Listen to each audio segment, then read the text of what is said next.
नमस्कार, मैं हिमांशु तिवारी और आप देख रहे हैं।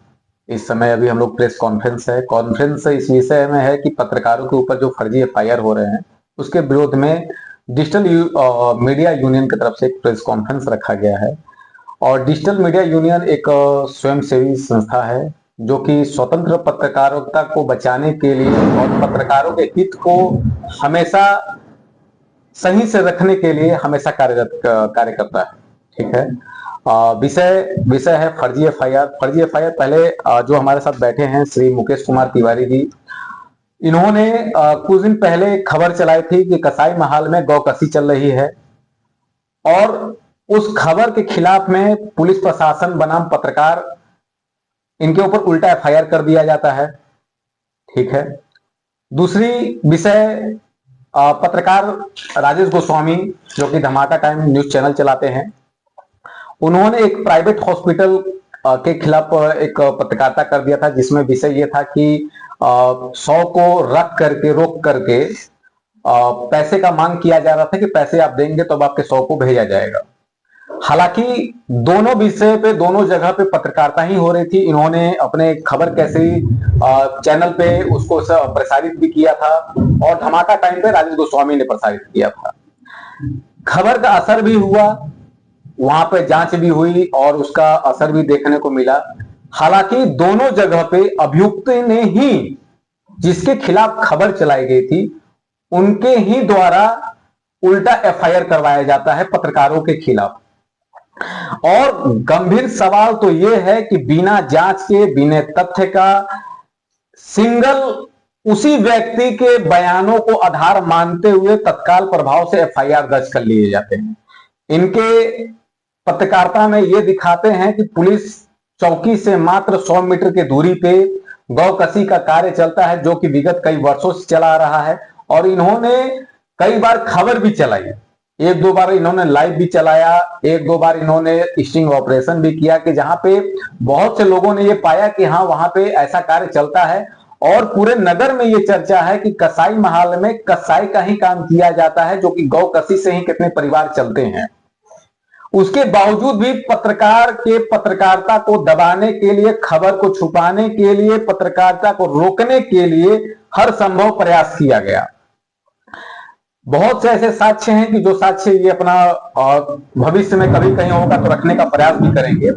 दूसरे तरफ हम देखते हैं राजेश गोस्वामी के ऊपर भी एफआईआर किए जाते हैं और एफआईआर उसी अस्पताल प्रांगण के मालिक की तरफ से किया जाता है कि जिनके ऊपर आरोप लगाया जाता है कि लाश को बंधक बना करके पैसे की ये मांग कर रहे हैं और पैसा न देने पे लाश को रोकने का भी बात किया जा रहा है। जो कि उक्त जो परिजन थे, वो जो जो गरीब परिजन थे, जो कि असहाय थे, उनके पास पैसे का अभाव था और कहीं ना कहीं वो बहुत कमजोर थे, वो पैसे दे नहीं सकते थे और कहीं ना कहीं उनको ऐसा महसूस हो रहा था कि कोई अगर उनके साथ अगर कोई खड़ा हो जाए तो कहीं ना कहीं उनके साथ इंसाफ हो जाए।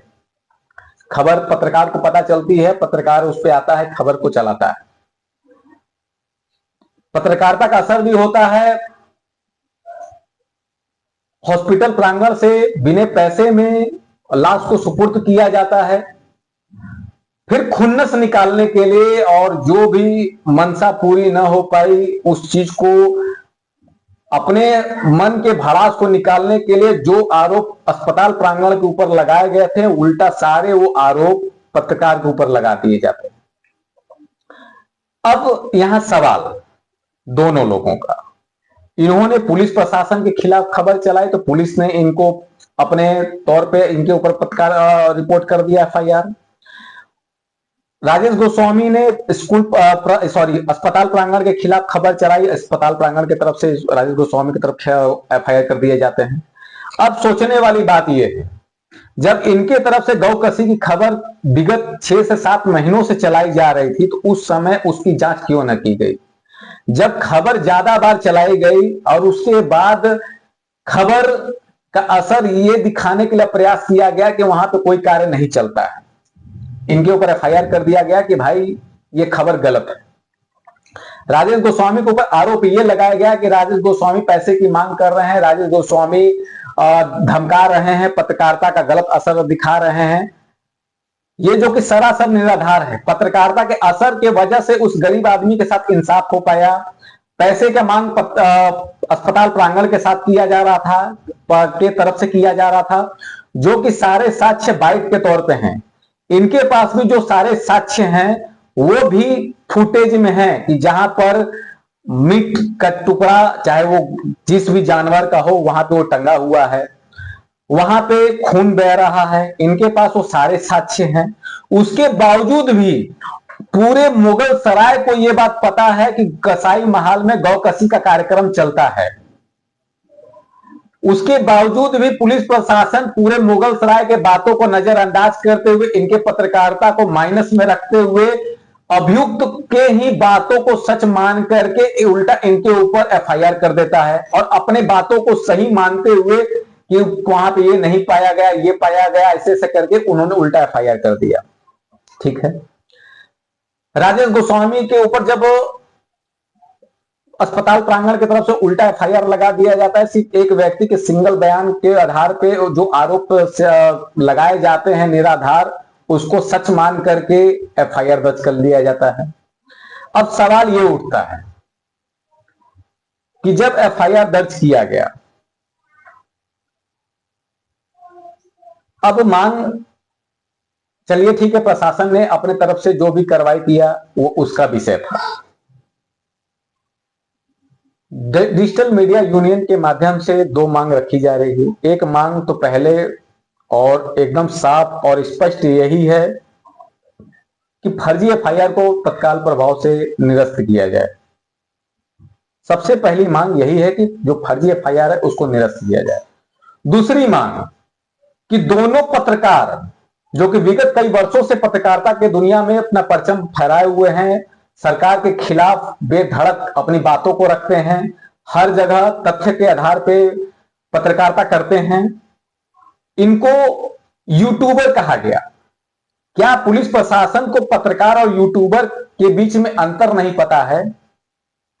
क्या पुलिस प्रशासन कोर्ट को गुमराह करने के लिए अपने एफआईआर में पत्रकार को यूट्यूबर लिख रही है? क्या आप अभिव्यक्ति की आजादी को छीनने के लिए, पत्रकारिता के स्वतंत्रता को भंग करने के लिए, क्या खबर को दबाने के लिए, क्या गुनहगारों को सजा से बचाने के लिए, क्या पुलिस प्रशासन की तरफ से ऐसा घिनौना कार्य किया जा रहा है? दोषियों के बयान को दर्ज करके पत्रकारों के ऊपर खिलाफ एफआईआर दर्ज कर लिए जा रहे हैं। जब अभियुक्त में जब पुलिस प्रशासन और वहां की ही पब्लिक है तो उसके ही बातों को आधार मान करके क्यों एफआईआर किया गया? क्या बाकी के भविष्य की या भूत की घटनाओं को मद्देनजर रख करके क्या कार्रवाई क्यों नहीं की गई? राजेश गोस्वामी के मामले में जब जो व्यक्ति अभियुक्त है, जो व्यक्ति मरीज के परिजन, जो कि बेचारे गरीब आदमी, जब वो क्रमबद्ध तरीके से सारे बयानों को दे रहे हैं कि कैसे कैसे घटना घटित हुई, कैसे उनके परिवार के लाश को, बहन के लाश को रोका गया, कैसे धन का मांग किया गया, जब वो सारी बातें जब साक्ष्य प्रमाण है तो उसके बावजूद भी सिर्फ उसी हॉस्पिटल के बयान के आधार पर क्यों एफआईआर दर्ज किया गया? क्या जो पेशेंट थे उनके बयानों को क्यों नहीं नोट किया गया?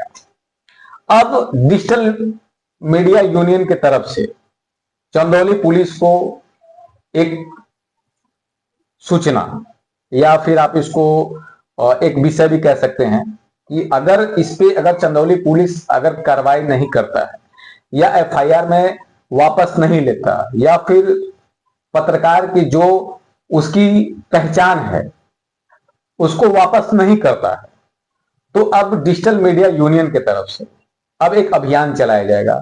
अभियान चलाने का तरीका क्या है वो भी स्पष्ट कर दिया जा रहा है। इन्होंने खबर चलाया कि कसाई महाल में कसाई का कार्य होता है, वहां पे गौकसी होती। तो पुलिस प्रशासन से अनुरोध है कि कसाई महल में या फिर पूरे पंडित दीनदयाल उपाध्याय नगर में या चंदौली जिले में कहीं पर भी अगर गौकसी का कार्य चलता है तो उस एरिया के चौकी इंचार्ज के ऊपर तत्काल प्रभाव से एफआईआर दर्ज हो। सिंगल एक व्यक्ति के बयान के आधार पर चौकी प्रभारी के ऊपर एफआईआर मुकदमा दर्ज हो, कहीं पर भी अगर ऐसी घटना पाई जाती है तो स्वेच्छा से वो इस्तीफा दें। किसी संस्था या अस्पताल या प्राइवेट या सरकारी या कहीं भी किसी भी पेशेंट या किसी भी व्यक्ति के अगर बयान पे, सिंगल एक व्यक्ति के बयान पे अगर किसी भी संस्था या किसी ऑर्गेनाइजेशन या किसी ऐसे, एक सेकेंड रुक जा, रुक जा, अब